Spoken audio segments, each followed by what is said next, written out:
Bem-vindos ao canal do Trouxa, meu nome é Mike Ofel e hoje vamos esclarecer algumas falácias e confusões sobre todo essa discussão sobre desenvolvimento pessoal, sobre NoFap, banho gelado e jejum e dieta e tudo que a gente vê em canal de maromba, em canal de desenvolvimento pessoal, na machosfera aqui, entre outros locais da internet, né? Essa modinha também de NoFap, que envolve aí também o público-alvo masculino principalmente, né? Tem muito coach aí, né?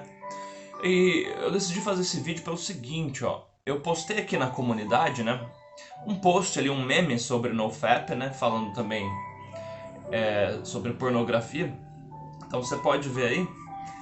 E eu postei isso no Facebook, isso gerou, né, algumas reações e um debate muito legal, né? Um deles eu vou comentar aqui, que foi o debate que eu resolvi fazer esse vídeo, que é do Naldo Silva, um salve Naldo. E gente, ó, vocês podem olhar lá, né, os comentários enquanto a gente estava debatendo. O Naldo ele discorda de mim, né, no sentido de que o NoFap vai fazer com que você se desenvolva de uma maneira mais satisfatória do que você fazer o FAP, né? No sentido de gasto de energia, né? E esse é um questionamento bem comum até aqui no canal sobre, cara, dá muito trabalho, né? O Temis Colis, eu sempre falo errado seu nome, mano, desculpa. Também já me questiono nesse ponto, a gente conversa algumas vezes, né? Entre outros caras que comentam aí, né? Mas tem o John, o Geraldo também, né? Então é o seguinte, gente, qual que é o questionamento? Se vale a pena eu gastar energia para me desenvolver, para eu ter uma vida sexual ativa e saudável, né? Porque existem riscos de eu ter uma vida sexual ativa e saudável.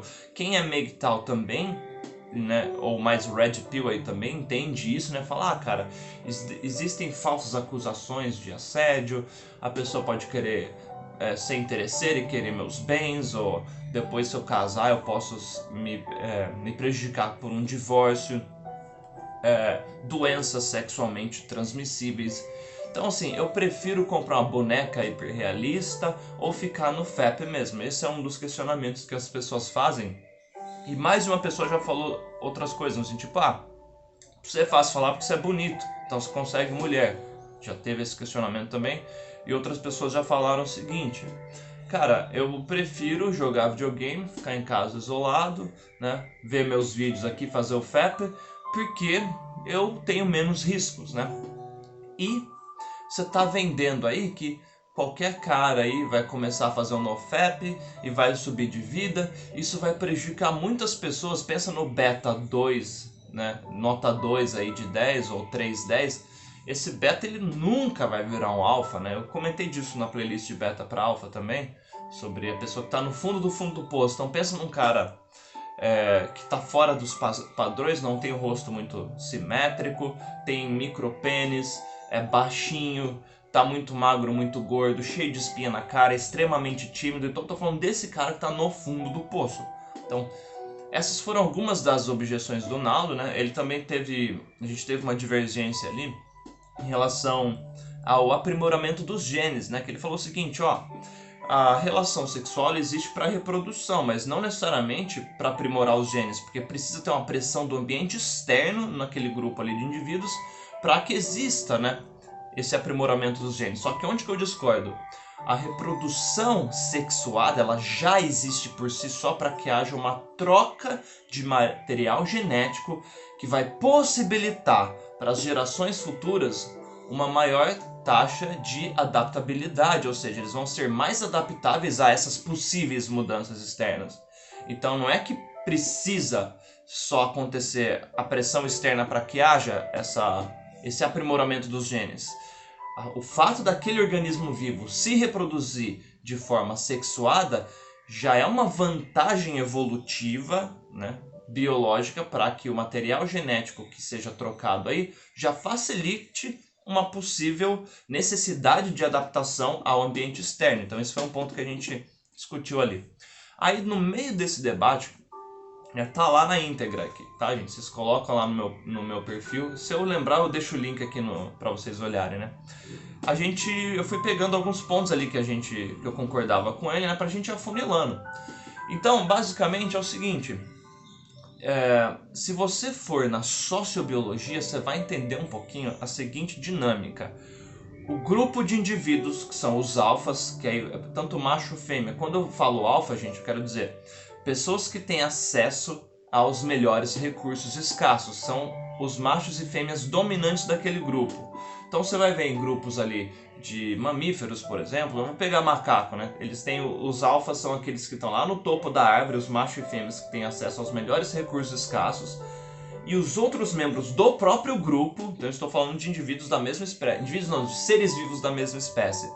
Os outros grupos, eles são usados como meros recursos. Então assim, se tiver que vir um predador ali, morre os beta que estão na base, né? Na dinâmica sexual, a gente também vê isso, pessoas com mais acesso a parceiros sexuais, pessoas com menos e pessoas com zero acesso, que não pega nem a raspa do tacho. A gente tem a dinâmica da hipergamia também, né? Que assim, a mulher, por mais baixa que ela esteja ali, ela vai acabar tendo algum cara querendo ficar com ela, e o cara, se ele tiver muito, muito, muito baixo, não vai ter ninguém que vai querer aquele cara. Então a gente sabe que mulheres, elas têm mais acesso a possíveis parceiros sexuais do que homem, né? O que não significa que sejam parceiros sexuais de qualidade. Se você tem amizade com alguma fêmea alfa, uma mulher muito bonita, com muito gente admirando em rede social, você vai cansar de ouvir reclamação de mulher que os caras não prestam, que os caras fodem mal, tá? Então, meu conselho, tenha amizade, se você for homem, tenha amizade com mulheres que você acha atraente, mesmo que você tenha atração por elas, mas tira da sua cabeça que você vai ficar com essa menina. E seja amigo dela, para você acostumar o seu cérebro na presença de fêmeas atraentes ali. Isso vale também para pessoas que estão em relação afetiva ali, né? Tenha amizade com pessoas que você considera atraente. Ponto. Então, por que eu tô falando da sociobiologia? Porque isso explica o seguinte, ó. Você vai ver nos grupos de humanos o mesmo tipo de comportamento, né? Nessa dinâmica aí sexual. Você tem indivíduos que estão lá no topo, que têm acesso aos melhores recursos escassos, né? E os indivíduos que têm menos e os que estão lá embaixo, no fundo do poço, né? E uma dinâmica que a gente vai na antropologia que mudou esse funcionamento aí é a agricultura. A partir do momento que o homem passou a aprender, né, a cultivar o solo, ele não dependia exclusivamente de ser alto, forte, intimidador ali para ter recurso escasso. Então, assim, o homem paleolítico ali, que é aquele grandão, fortão, né, que tomava as coisas pela força, ele até hoje ainda tem uma vantagem genética em relação ao cara que tem uma aparência física menos dominante, ou seja, um cara mais baixinho, mais magrinho, né, que está fora dos padrões aí. O cara que já tem um porte mais atlético, que é alto, ombros largos, né, maxilar mais quadradão aí, que já tem uma massa muscular mais desenvolvida, ele já tem essa vantagem genética de, a princípio, ser mais atraente, tá, para pessoas que se interessam por homens, né? Mulheres ou gays. Esse padrão aí, né, ele vai ser mais atraente. Não anula o fato de existir um peso de construção social do contexto histórico ali, que a beleza ela vai ter algumas variações ali, mas são nichos, tá? Não é algo absoluto, né, geral. Você pode observar o renascentismo, por exemplo, que tinha um padrão de beleza diferente. Tribos das quais os caras barrigudos são vistos como os alfas, porque representa que ele come mais, né? Nos dois sentidos. E teve uma época na história que quanto mais gordo você tinha, mais atraente você era visto, porque simbolizava que você tinha acesso aos recursos escassos. De uns 30 a 20 anos pra cá, a gente observa algumas dinâmicas também de pessoas muito magras, o padrão paniquete, né? A gente tem agora o padrão do super-herói de Hollywood, que é aquele trincado, né, ombro largo, cintura fininha, o padrão mais men's physique, aí se você acompanha a musculação. Então, por que eu tô falando isso? É o seguinte, ó. A gente tem toda essa dinâmica envolvida aí, e o que move todo organismo vivo é a busca por perpetuar a própria existência em termos individuais ou de espécie. Então, na sociobiologia, o Edward O. Wilson ele vai identificar ali, né, que a gente tem o gene egoísta, que é aquele comportamento do indivíduo. Os meus são os melhores genes. Não é algo consciente, tá, gente? Eu tenho os melhores genes, vou te usar como... Não. É um impulso que direciona a maneira que você vai agir ali nas suas interações, tá? Isso é importante. Isso acontece a níveis inconscientes e você manifesta aquilo. Já falei no vídeo a escolha mais importante de um homem e no vídeo sobre livre-arbítrio, e tem outro vídeo lá de você não escolhe nada, né? Que é justamente sobre isso, quão no controle nós estamos de nossos pensamentos e de nossos sentimentos. Então não vou me estender nesse assunto aqui, são base para esse vídeo. Se eu lembrar eu coloco aqui, ó. Então, quando você entende o impulso que rege, né, esse dinamismo de todo organismo vivo, da planta até o inseto, até os seres humanos aqui, nós agimos para eliminar um desconforto.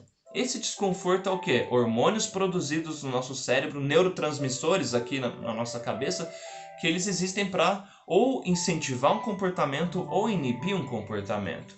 Então nossas ações, aí, o movimento de todo organismo vivo vai na mesma direção, tentar buscar os melhores recursos escassos, parceiros sexuais aí para os indivíduos que se reproduzem de maneira sexuada, os organismos vivos, né?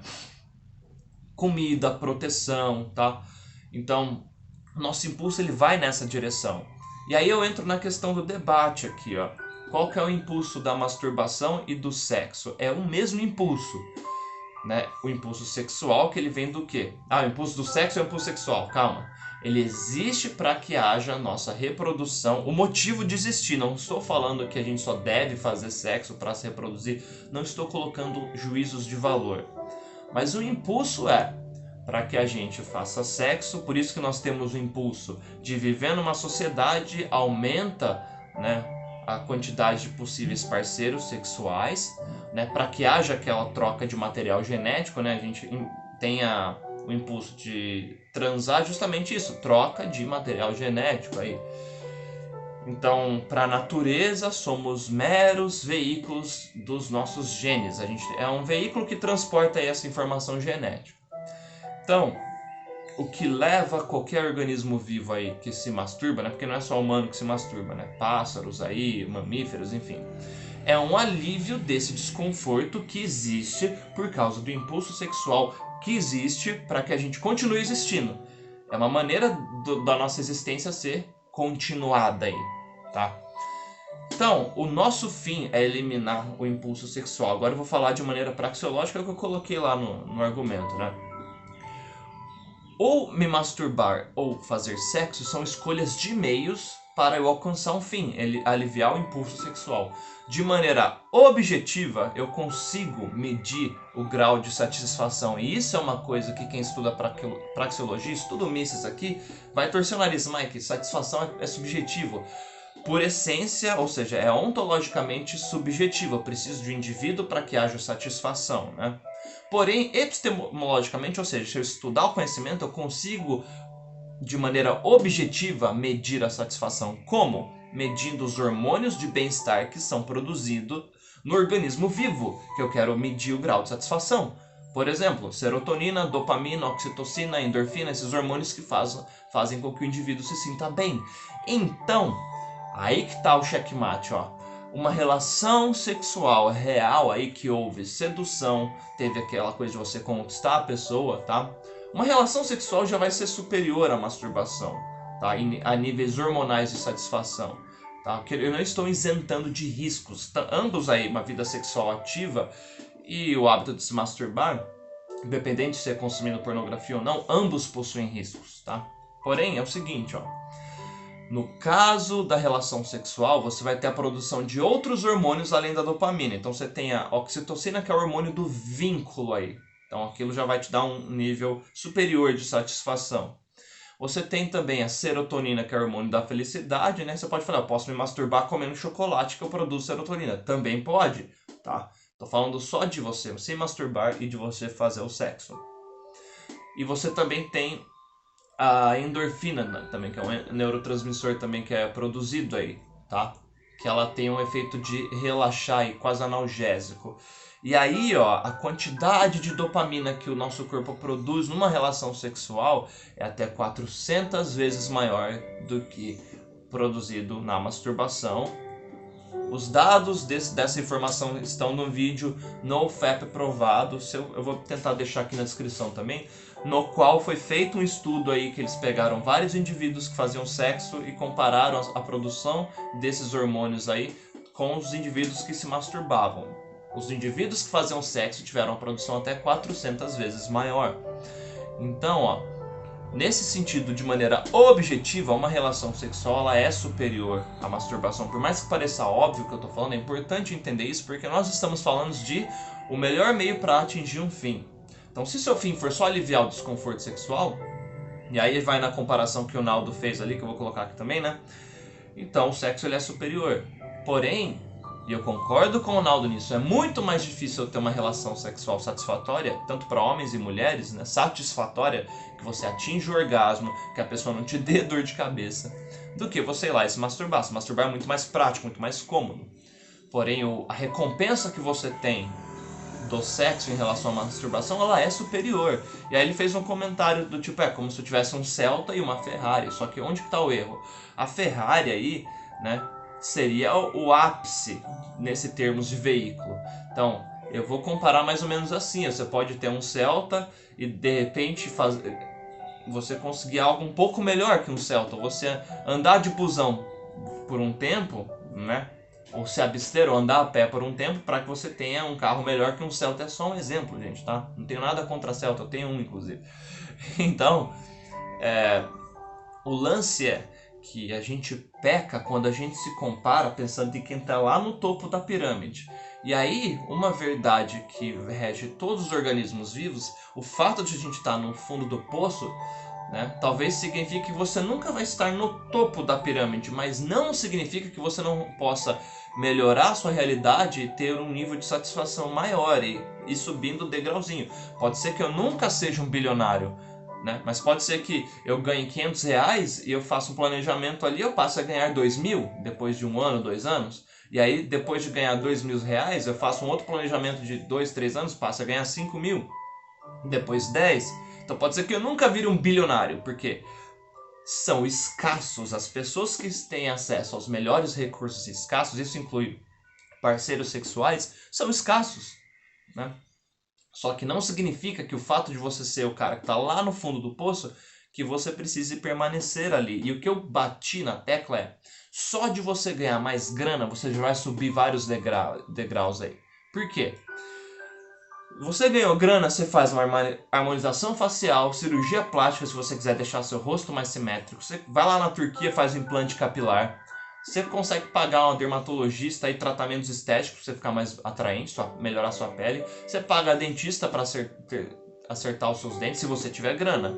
É todo mundo que vai conseguir muita grana para conseguir fazer isso? Não, mas objetivamente é um fato. Dinheiro dá acesso a recursos escassos. Quanto mais grana você ganhar, mais acesso a recursos escassos você vai conseguir. E o fato de você ter uma desvantagem genética, e muitas pessoas já nascem mais bonitas que outras, no sentido de já estar num padrão que é mais aceito, são mais simétricas, caras mais altos, mulheres já têm um corpo assim, com cintura mais fina, seios mais fartos, enfim, aquelas coisas que são visualmente mais atraentes, né, para homens e mulheres. Você pode hackear isso. Você paga um personal, um nutricionista, mas aí que tá. Se você ficar simplesmente na sua zona atual, que é a zona de desconforto, consumir material pornográfico, se masturbar para aliviar o seu impulso, você está pegando a energia que a natureza já te deu, e não energia no sentido místico, mágico, tá? Estou falando do combustível aí, que são esses hormônios que fazem você sentir mal por não estar tendo acesso aos melhores recursos escassos. Você está gastando esses hormônios aí, ao invés de usá-los para se desenvolver. O NoFap ele te ajuda no sentido de ter mais energia, mais foco, porque você tá naquele modo caçador, né? Do tipo, seu cérebro tá interpretando que se continuar assim você vai morrer. O mesmo acontece quando você faz jejum, você fica ali sem colocar comida no seu corpo, você entra no modo caçador. Por isso que jejum, NoFap te ajudam nesse sentido, né? Exercícios físicos vão melhorar seu condicionamento, vão te deixar visualmente mais atraente também. Dinheiro vai te deixar mais atraente porque dinheiro representa poder. Então, por mais que... Aí o Naldo comentou lá, né? Até, mas aí, porra, vou atrair um monte de mulher interesseira. Toda relação é uma relação de interesse. Você se relaciona com alguma pessoa, seja com uma amizade, seja um negócio, porque você acredita, né? Você está interpretando que a relação com aquela pessoa irá potencializar a sua existência, é uma troca. Até quando você faz uma relação altruísta ali, seus neurônios espelhos estão sendo ativados, o que faz você querer fazer aquilo. Então, a grande mentira do desenvolvimento pessoal aí, que eu não sou culpado disso, é prometer que vai funcionar igual para todo mundo. Não, as pessoas estão no estágio diferente aí. Pensa na corrida aí. Cara, se meus pais forem ricos, eu já nasci num berço de ouro, né? Imagina que quem nasce com um pai muito rico, você já tá na vantagem aí. Pessoa que já nasce muito bonita, já com essa vantagem genética, já tá lá na frente nessa corrida para obter os melhores recursos escassos.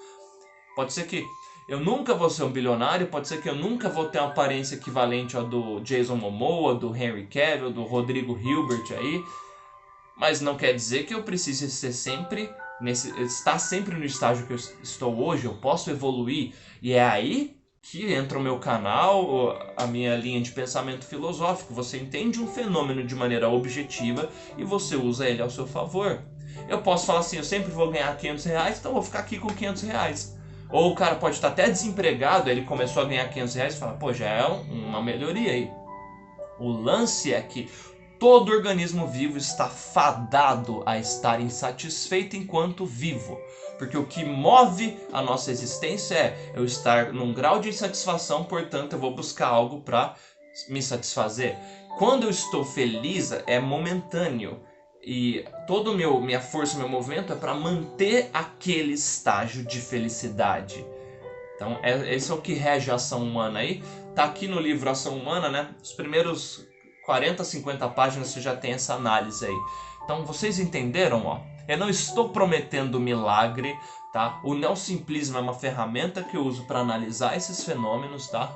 Então, teve pontos ali do debate que eu concordo com ele, porém, ele não refutou o meu ponto principal, que é o nível de satisfação de uma relação sexual é superior ao da masturbação, tá? Filosoficamente, a gente tem o impulso sexual para que a gente gaste ele fazendo sexo e não se masturbando. A masturbação é um alívio desse impulso, tá?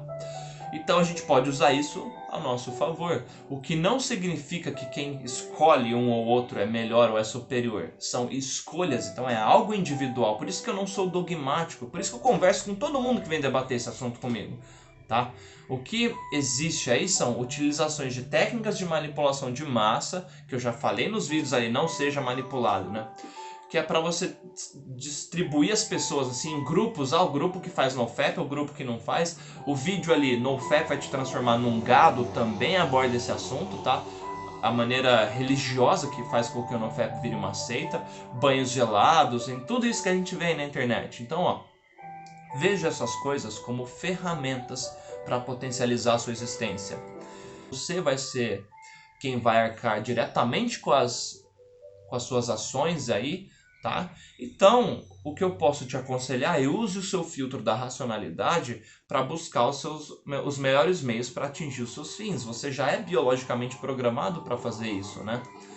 Então, assim, eu estou aberto a todo debate, a toda conversa. Obrigado mais uma vez, Naldo, por você ter gastado o seu tempo lá, porque quem vê, né, vê a gente escrevendo textão ali. Então, quando alguém for debater com você, gente, você vai ter que separar isso. A pessoa está simplesmente querendo provar um ponto, ou se ela está aberta ao debate. Então eu percebi que ele estava aberto ao debate, por isso que é extremamente produtivo. Seja grato que a pessoa está gastando o tempo dela para debater com você. É uma maneira de você... Se você tiver errado, você aprende. Se você tiver certo, você ensina. Então, quem debate com você com essa intenção, a pessoa está te fazendo um favor, está fazendo uma gentileza, te ajudando a obter conhecimento, tá bom? Vou parar esse vídeo por aqui, ó. Muito obrigado por ficar comigo até aqui. Então, não vejam NoFap, banho gelado, tudo isso como uma seita, gente. Veja como uma ferramenta para você potencializar a sua existência. Se você é o beta que está lá no fundo do poço, ó, a solução é simples. Se desenvolve, ganha mais dinheiro, vai resolver a maioria dos seus problemas aí. Não todos, tá? Não é mágico, mas vai te fazer subir alguns degraus aí. Então, O nosso grande erro é a gente se comparar com quem tá no topo e falar assim, eu nunca vou chegar lá. Tá, talvez você esteja certo, você nunca vai chegar lá, mas não significa que você não seja capaz de mudar e evoluir, porque é o que rege todo organismo vivo, o desconforto e a busca pelos melhores recursos escassos. Isso é algo constante, você vai parar de ser assim quando você morrer, que aí você parou de estar consciente, tá bom? Muito obrigado, links do meu livro de apoio estão no banner do canal, na descrição desse vídeo. Já se inscreve, já dá um like. Não concorda com o que eu escrevi? Comenta aí, a gente vai batendo um papo sobre isso também. Quer participar da discussão? Vai lá no post do Facebook, tá lá, tá bom? Um beijo do trouxa.